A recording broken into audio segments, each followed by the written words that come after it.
All right, today we're looking at Unit 2, Lesson 1, Transformations. We're looking at the format of the equation y minus k equals x minus h, or if I do a little bit of algebra on it, y equals x minus h plus k. Our curriculum requires that we recognize both formats, be able to manipulate from one to the other, and there's preferred methods of doing that.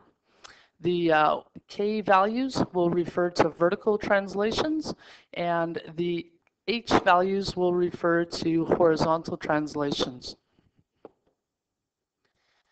And we're looking at forming or performing translations. We're looking at making translations, and the definition of a translation is going to be the uniform shift in the same direction of all the points. Uniform shift either horizontally or vertically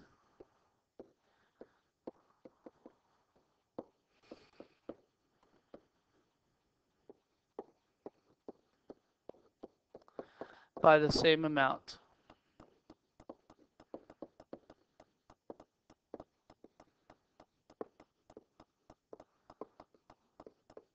Grab your graphing calculator, and we're going to take a look at a few exercises on our graphing calculator. This is page 75. Take a look at the table of values. We're going to do it on our graphing calculator. So I want you to graph y equals x squared, y minus 3 equals x squared, and y plus 3 equals x squared. You'll quite quickly see that in order to put it on your calculator, you're going to have to make this y equals x squared plus 3, and the other one is going to have to be y equals x squared minus 3, and then check out the questions below. If you take a look at the graphs that you got, you should have seen that one graph shifted up and the other graph shifted down. The y squared plus 3 graph turned its vertex up here, and the y squared minus 3 graph turned its vertex down here. So just taking a look at those questions, what is the effect of the replacement of y equals x squared? So that first chart shifted up 3 units. Shifted up 3 units. And the second graph shifted down 3 units.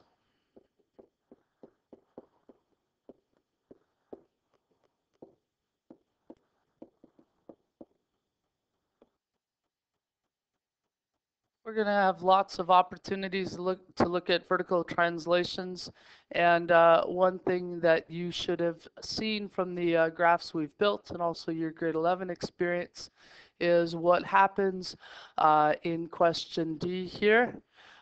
When I have y equals f at x plus k, I shift k units. Shift k units. That's the effect we're looking at, and that shift is identical if the k is on the other side. I shift k units. The preference in this class is to look at version 2.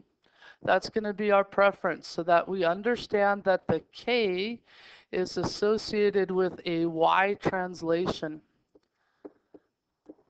That's going to be the preferred method. You can see the shift in the k units in both sides.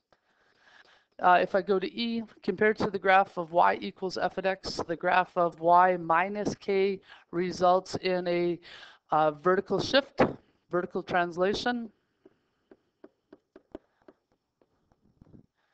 And if k is greater than 0, that means I'm subtracting a positive number. The graph moves up. If k is less than 0, the graph moves down. So that idea of being greater than 0 or less than 0 is based on preserving the negative sign there. So if I'm greater than 0, it's y minus k. that's where k is greater than 0. If I'm less than 0, technically it's written like this, y minus k, which defines k as being less than 0. So if I can move vertically, I can also move horizontally. Please clear your graphs, and we're going to look at the same set of graphs, only with the 3 in a different position. Please graph y equals x squared, y equals x minus 3 squared, and y equals x plus 3 squared. So here it's pretty important to have entered the brackets. Hopefully you've entered the brackets and have seen what has happened. We've shifted the vertex. The vertex has shifted to both the left and the right. But often this one is difficult to see which one went where. And I like to view this as the new definition of 0. That is, where did 0 go? So I take a look at my bracket, my first bracket, and I set that equal to 0. When will that happen? That's going to happen when x is equal to 3. This graph actually shifted over to a horizontal position of 3 units over, and it opened up. You can draw a nice sketch of that. The other graph shifted the other way.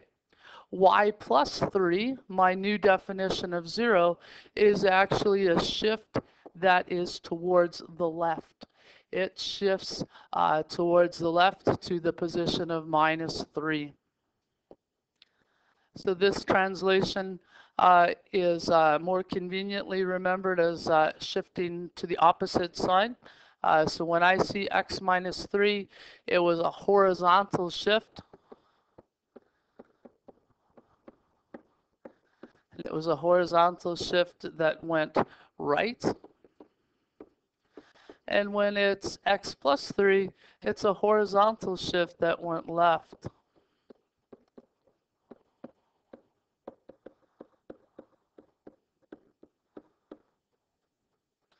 Now those notes are nicely summarized here. Note the equation is written in both formats. It's written in a y minus k format, as well as a y format with the k on the other side. In both cases, we can translate: if k is greater than 0, the graph moves up. If k is less than 0, the graph moves down. I really prefer this format to see that. That really speaks well to me. For the h, if h is greater than 0, the graph moves right, pardon me. If h is less than 0, the graph moves left. And we had those conclusions already. So a couple of examples to look at. If I replace x with x plus 2, I'm going to get a shift in the x, and it's in the direction of left. If I replace y with y minus 8, it's going to be a shift in the vertical of plus 8. So this was a shift in the x of 2 left. Throw that on there. So we'll try to get a couple of examples in here, describe how the graphs relate to the original graph. So that y minus 1 is a shift up 1 unit in the vertical. And the x, because it's x plus 10, it's actually a shift left 10 units in the horizontal. By the time I see it with the k value on the other side, I get to read the same kind of information. I'm going up 5 on the vertical because of how the k is identified, and the 7 because it's x minus 7, that's going to be a shift towards the right of 7 units, plus 7 on the horizontal. So get used to dealing with the h and the k values on different sides. The k value, remember, can be on either the left-hand side or the right-hand side. Try these next 3 questions. So taking a look at class example number 4, see if you understand where my answers came from.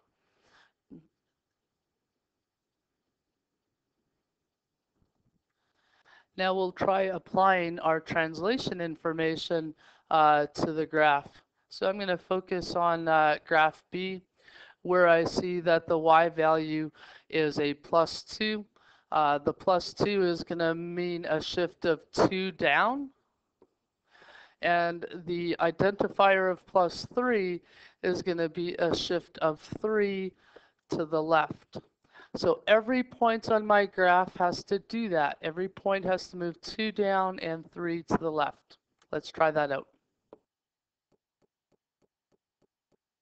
I've applied the recipe of taking my graph, and each point went 2 down and 3 to the left. I can write that as a recipe for myself. Each x point becomes x minus 3, and each y point becomes y minus 2. This is called the mapping notation. It is my instructions for mapping each point from the graph. We have to make sure we don't confuse that with the general format of y minus k equals x minus h and the operations we've been doing there, but we'll get practice on that. So just taking a look at that practice, we've got the mapping notation here. The mapping notation says every x value you have to take 7 off of it. So -3 minus 7 is down to -10, and 5 has to have 4 added to it, so that's 9. The new point on my graph would be -10, 9. Now I have to write the equation corresponding to the mapping notation indicated in B. See if you can figure that out. Just talking through what this says. Remember, this is the mapping notation, and I have to write it in equation format. So my x is being translated 6 units less, which is a plus sign. So that would be x plus 6 in the format. And my y notation is having 1 added to it. That's y minus 1 in my notation.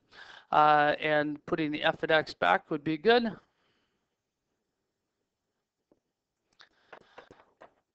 So here is one format of the answer. It could also be expressed as y equals f at x plus 6 plus 1. The homework assignment is on your pink sheet. Take a look there, and that ends this lesson.